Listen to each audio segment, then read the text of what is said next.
I wondered what they were going to do with my old pal Chris Stirewalt of Fox News. They called him to testify, and I know the diehard MAGA crowd does not like Chris because he wasn't a Trump fan. That was pretty clear in his public statements. He wasn't a Trump fan even while I was at Fox.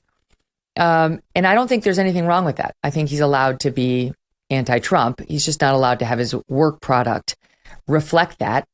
And I believe, and have said this right from the beginning, I do not believe he did allow that to affect his work product. I think the call in Arizona was from a bunch of earnest, smart brokers with whom I've worked for years.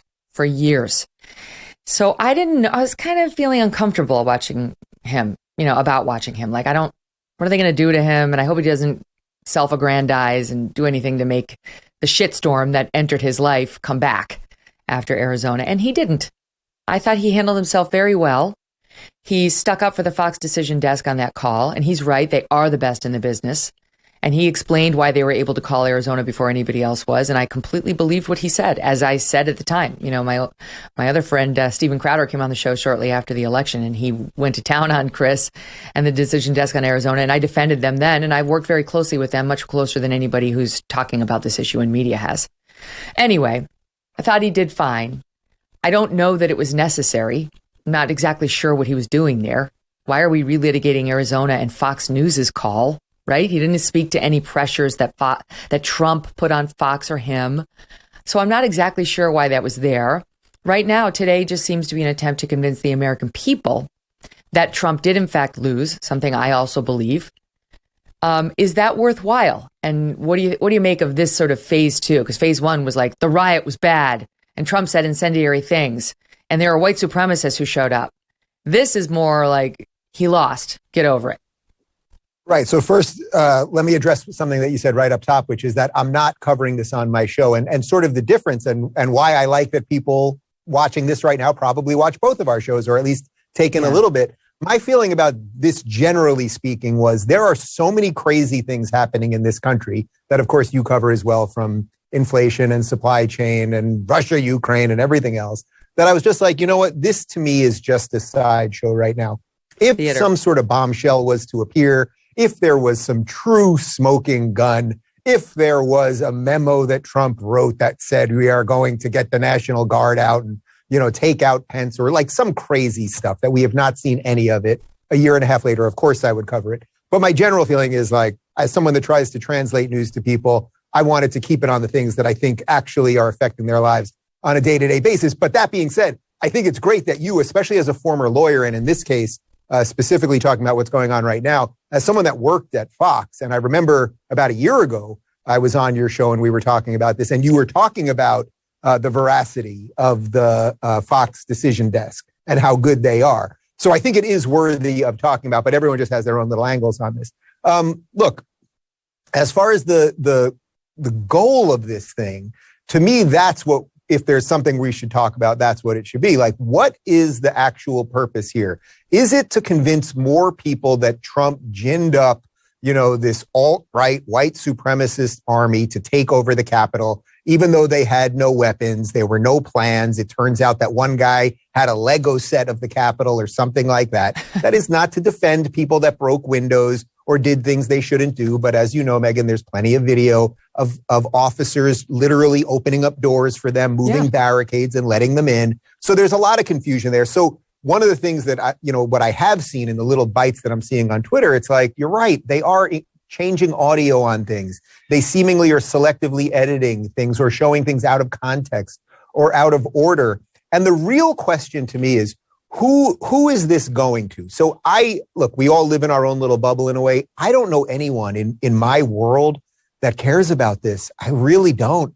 Yeah. I don't think people are focused on this. I think they realize there are so many bigger problems. And it's like, yes, I get it. It's making people that watch MSNBC, relive the experience, or it's giving AOC a moment to pretend she was hiding again or whatever. Mm-hmm. But I don't know exactly what this does really for, like, the full of the country. What is the resolution here? Like, Trump's he's going to run for president again. This is not going to get Trump. We're a year and a half off this thing. So what really is the point, I suppose, would be my question back to you.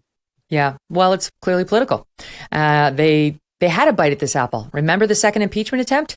It was about January 6th. It's like they failed and they were like, we have something really bad to tell you about Donald Trump. Let's impeach him. We're going to tell you all the bad things. And the public was like, because their representatives did not vote to impeach. Well, he got impeached, but he didn't get convicted. That's how it works.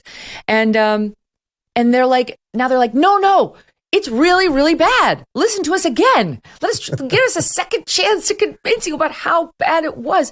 People already have formed their thoughts. I mean, I've said to my audience, and my audience has a lot of Republicans in it, not all, but a lot. I don't believe Trump won this election. I believe Trump lost this election. And I was very open-minded to all of the claims of fraud. And I looked at them as a lawyer. It's not there. We can talk all day about how unfair the process was to him. Yes, agreed. The mail-ins, all of it, all of the rules being changed ostensibly because of the pandemic, and lack of trust in those who were overseeing it, who openly admitted they would do anything to get rid of him. I get all of that. But there's no proof. And in this country, we need proof. The same way you can't boot Brett Kavanaugh from his seat on the Supreme Court because somebody from 30 years earlier comes forward saying he did something to me. The reason he got that seat is because there was no proof. She had nothing. You cannot say that a vote tally as in favor of Joe Biden as this one was is going to be thrown out based on supposition and absence of proof. And I do think this committee is doing a good job today of showing that Trump's inner team was there telling him, you don't have it. From Bill Barr to his campaign manager, who clearly wanted him to win, saying, it ain't there. The claims are not there. It's going to be a difficult night and difficult, transition, but you got to go out there and say, at best, we're still counting, and Trump wouldn't do it. And people, your own claims, not you, Dave, but like people's claims about how unfair the process was to Trump are getting undermined by the refusal to let go of this unsupported claim that vote tallies were changed on election night. I get you may have a supposition. You have no proof. So move on. Focus on the things that are provable and knowable, and we can actually improve before the next time, as opposed to things like they stole Detroit, whereas that clip from Bill Barr this morning pointed out, Trump did better in Detroit in 2020 than he did in 2016. Well, what's interesting is I know you've talked to Dinesh D'Souza as well, but I went to the 2000 Mules premiere, and I thought your interview with him, by the way, was excellent because you guys really dove into some of the skepticism about it and all of that stuff. And I had him on a few days later, so I tried to follow up a little bit of what you did there. And, it's like there are legitimate things to talk about. There really are. Like, when just in what he does in the movie, which whether you agree, like Trump or dislike Trump or whatever, I think the movie is worth watching because you see that these ballot stuffers showing up at odd times at night, and they don't look like sort of the most upstanding citizens. A lot of them look like sort of transients, almost homeless people, and they always are sort of hiding from the camera, and they're doing it at 3 a.m. You'd think that if you were picking up ballots from, say, an old age home, 6 ballots from people who couldn't get out, maybe you would do it at, 10:30 a.m., not at 4 in the morning. There's things that we can talk about, but you're right. Yeah. If we get lost in, the tallies weren't right or everything else, then we're never going to get to anything more secure in terms of our collective. I don't like the word collective, but our collective ability to believe that elections are legitimate. But I would say in some weird way, and I think a lot of people watching would agree with this, that, we've watched the media lie about so many things, whether it was Trump verifying people on both sides or sort of Russia collusion from the beginning, or Brett Kavanaugh's a serial rapist, as you alluded to, or Jussie Smollett was lynched, or the litany of things that they've lied about. And we've seen such big lies that have been blown apart in real time that this to me feels like another one of those things where the media just really, really wants us to believe something. In this case, they really want us to believe that Trump somehow sent those people there to overtake the Capitol, thus to overtake the government of the United States. And that is just complete fantasy. Even if Trump was not listening to his advisors, even if Trump did not believe that the election was legit, the idea that this gang of people, this disorganized, discombobulated group of, it was a lot of old grandmas and people dressed up with paint on their face, that they were going to overtake the government and the military would fall to them and that we'd have an Egypt-style coup. I mean, it's actually insane. Are the high fuel costs putting a damper on your summer vacation plans? From higher prices at the pump to a jump in airfare, it is getting more expensive to get away for a week. But what if you could soak up those vacation vibes year round in the privacy of your own backyard? Get yourself a Michael Phelps swim spa by Master Spas, and you can do it. Whether you want to stay close to home this summer or you just want to extend your break, a Michael Phelps swim spa by Master Spas can transform your backyard into an oasis. It combines the benefits of a pool with the therapy of a hot tub. This is going to reinvent your family time and your exercise time if you want it. You will love it. Your family and friends will too. Michael Phelps swim spas by Master Spas come in a variety of sizes to complement almost any yard. Even if it's a tiny one, you may think you can't do this. You can. You can. And since it's heated, you can use it year round in any climate. Michael Phelps swim spas are 100% made in the USA by Master Spas, the world's largest swim spa manufacturer. Go to masterspas.com, put in the promo code MK, and you will save $1,000 on a Michael Phelps swim spa or $500 on a Master Spas hot tub.